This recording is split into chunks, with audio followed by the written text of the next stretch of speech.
कहानी शुरू होती है दो चोरों से जो जेवर चुरा रहे होते हैं, मगर वहाँ एक बिल्ली थी जो उन चोरों को देख लेती है और एक चोर पर हमला कर देती है। चोर की गर्दन पर बिल्ली के पंजे गड़ गए थे। कुछ ही देर में वो चोर पागल सा होने लगा था और ज़ॉम्बी में बदलने के बाद वो अपने दोस्त को काट लेता है और इस हाथापाई में वो एक नदी में गिरता है और पहुंच गया था उस गंगम शहर में। पानी में से निकलने के बाद वो एकदम से ज़ॉम्बी बन गया था, पूरी तरह से उस ज़ॉम्बी में बदल गया था और उस शहर की तरफ निकल जाता है। इसके बाद हम ह्यूनसुक नाम के लड़के को देखते हैं। शोकर अपने काम पर निकल जाता है। उधर वो ज़ॉम्बी जो शहर में आ गया था वो एक जानवर को मारकर खा रहा होता है और लोग उसकी वीडियोस बना रहे होते हैं और वो ज़ॉम्बी वहाँ से भाग जाता है और टकराता है ह्यूनसुक से। अभी से बात करने ही वाला था तब की वहाँ एक फ्रेंड आ जाती है। मेंशन था, उसे कुछ लड़के तंग कर रहे थे।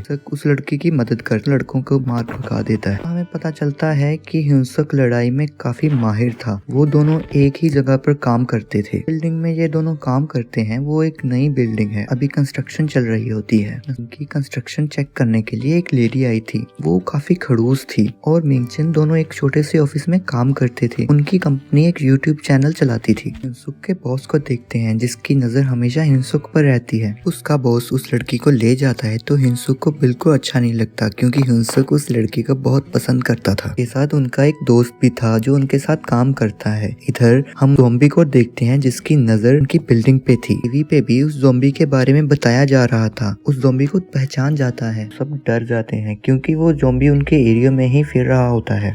अभी इनके ऑफिस में पानी वाला आता है और उसको देख के उनका बॉस डर जाता है। का काम इतना खराब था क्योंकि ये पानी वाले को भी पैसे नहीं दे पाते हैं और पानी वाला तो चलो चला जाता है, मगर जब वो पानी वाला अपनी गाड़ी पे जाता है तो वो ज़ॉम्बी आकर उसको काट लेता है और उसका खून पीने लगता है। इसके बाद जब वो शीशे में देखता है तो वो रोने लगता है। इससे हमें पता चलता है कि ज़ॉम्बी में अभी तक इंसानियत बाकी है और भी ज्यादा पागल होने लगता है। इधर बिल्डिंग में जब इंस्पेक्शन लेडी बाथरूम को चेक करती है तो वो सब पे गुस्सा करने लग जाती है। जब वो इंस्पेक्शन लेडी उस लड़के को डांट रही होती है और बोलती है कि तुम्हें मैं इस बिल्डिंग से निकलवा दूंगी, तो बाहर से उन्हें कुछ आवाजें सुनाई देती हैं और बाहर जाकर जब वो उन आवाजों को सुनते हैं तो देखते हैं कि भगदड़ मची हुई है और जब वो लेडी उनको देखती है तो उसके तो होश ही उड़ जाते हैं। वो देखती है कि उस ज़ॉम्बी ने उस ऑफिस के काफी लोगों को काट लिया था और वो लोग भी ज़ॉम्बी बन गए थे और तभी वो लेडी गार्ड को बोलकर उस बिल्डिंग के सारे दरवाजे बंद करवा देती है ताकि को एक भी ज़ॉम्बी वहां से बाहर ना जा सके। तभी जब इंस्पेक्शन लेडी भाग रही होती है तो उसके गार्ड को एक लड़का काट लेता है। इंस्पेक्शन लेडी तो बच जाती है, लेकिन जिस गार्ड को उसने दरवाजे बंद करने के लिए फोन किया था उसके सामने एक ज़ॉम्बी आ जाता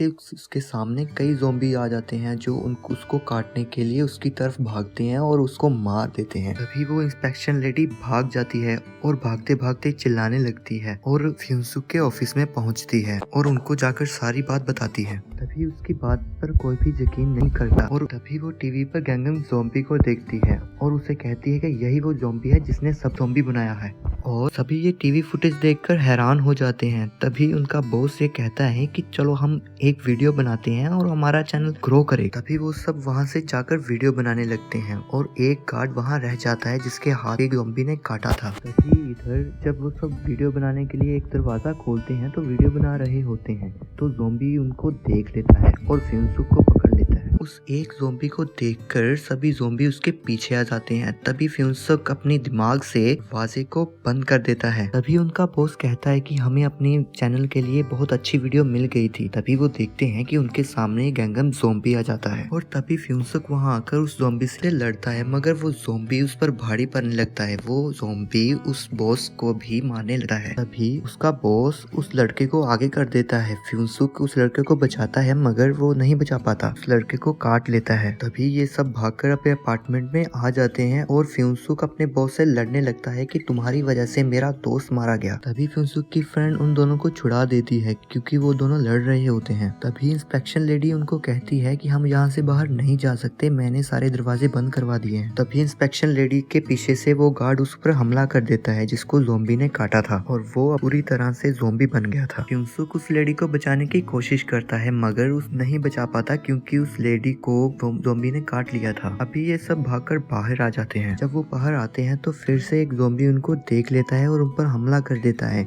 इस बार फिर से बॉस अपनी जान बचाने के लिए लड़की को आगे कर देता है और उसको आगे फेंक देता है। ठीक वक्त पर फ्यूनसुक आकर उस लड़की को बचा लेता है और बॉस को आगे कर देता है। अभी पूरी बिल्डिंग में बस 2 ही लोग बाकी थे और उसकी फ्रेंड भी। वो दोनों एक जगह पर जाकर छुप जाते हैं। मिनचेन थक कर सो गई थी और उसे सपना आता है कि बॉस उसे काट रहा था। तभी वो उठ जाती है। तभी फ्यूनसुक को एक आइडिया आता है। वो एक रेडियो को बांधकर लटका देता है ताकि बाहर जाने का रास्ता साफ हो सके, जिससे वो आसानी से बिल्डिंग के बाहर जा सकते हैं। तभी ये वहाँ से भाग जाते हैं और फ्यूनसुक का दोस्त जो ज़ोंबी बन गया था वो उनको देख लेता है और उससे लड़ने लगता है। यहाँ इधर मिनचेन का बॉस मिनचेन को पकड़ लेता है और मिनचेन का सपना सच होने लगता है। भी हिम्मत कर फ्यूनसुक बेसबॉल से वो बॉस पर हमला कर देती है और अपनी जान बहुत बचाते हैं। तभी ये हिम्मत करके दोनों आगे बढ़ते हैं और फोन करते हैं। भी वो गंगम ज़ोंबी इनके पास आ जाता है और इन पर हमला कर देता है। इधर वो रेडियो भी बंद हो जाता है और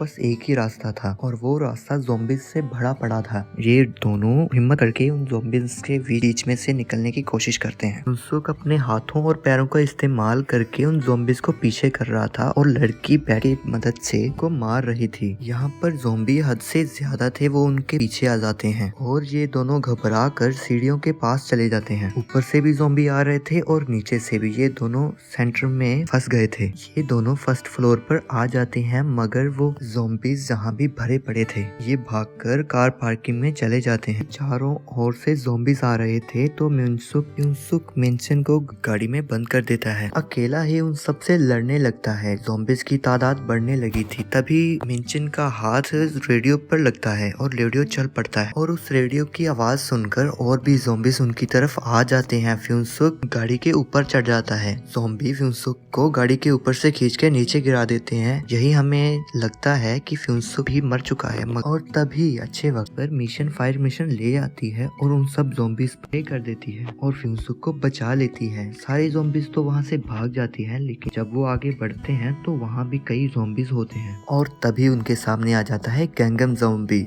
जो और भी ताकतवर हो गया था। तभी फ्यूनसुक उस पर हमला कर देता है। फ्यूनसुक के हर वार का जवाब ज़ोंबी दे रहा था। उनके वार का कोई भी असर ज़ोंबी पर नहीं हो रहा था। तभी वहाँ इंस्पेक्शन लेडी आ जाती है। गंगम ज़ोंबी तो इनसे मर नहीं रहा था। मिनचेन उस ज़ोंबी को धक्का देकर गिरा देती है और फ्यूनसुक उस पर तब तक वार करता है जब तक वो हिलना बंद नहीं कर देता। तभी इंस्पेक्शन लेडी आकर फ्यूनसुक की टांग पर काट लेती है और मिनचेन उसको मारकर पीछे कर देती है। तभी फ्यूनसुक मिनचेन से कहता है कि तुम्हें इस बिल्डिंग से अकेले ही बाहर जाना पड़ेगा क्योंकि मुझे भी ज़ोंबी ने काट लिया है और मैं भी ज़ोंबी बन गया हूँ। सैड सा गुड बाय बोलता है क्योंकि उसे ऐसा लगता है कि वो भी ज़ोंबी बन गया है। और तभी वो मिनचेन से बताता है कि वो उसे कितना पसंद करता है और वो दोनों एक दूसरे के गले लगते हैं और खड़े हो जाते हैं। और जब वो मिनचेन से अलविदा कहता है तो तभी एक चीज नीचे गिरती है। वो थे इंस्पेक्शन लेडी के नकली दांत। तभी उन्हें पता चलता है कि पर वायरस का असर तो नहीं हुआ था। अब ये दोनों मिलकर बिल्डिंग से बाहर निकले हैं। जाते वक्त ये दोनों एक बेवकूफी करते हैं। उन्होंने उस दरवाजे को खुला ही छोड़ दिया था। और कहानी के अंत में हम देखते हैं कि गंगम ज़ोंबी अभी भी जिंदा है और वो बाहर की तरफ जाने की तैयारी कर रहा है। मतलब ये बर्बादी अब पूरे शहर में